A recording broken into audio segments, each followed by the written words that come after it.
Welcome to the Alexandra Hospital Critical Care Unit. My name is Cara and I'm the Clinical Services Manager for Critical Care. My role is to ensure the safe running of the unit here at the Alex.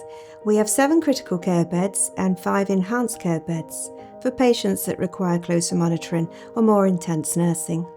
We underwent a recent £1 million refurbishment which provided us with an additional 2 beds.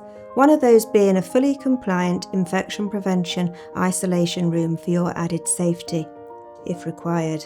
State-of-the-art equipment along with the wealth of knowledge and experience from our team ensures that you are in the best hands. Our multidisciplinary team includes nurses, medics, consultants, physios, pharmacists, working collectively to provide you with the best individualised patient care. We are very proud to work at the largest private critical care in the Northwest.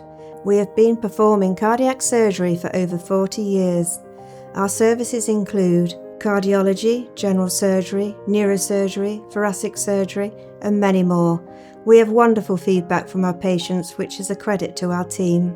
Most patients do not require a critical care admission. However, the on-site critical care unit provides an added level of safety for any patient being admitted to the Alex that might need additional support, particularly after major surgery. We pride ourselves on going above and beyond. Your experience matters to us. Contact the Alexandra Hospital on our website or over the phone and talk to us about getting the treatment you deserve.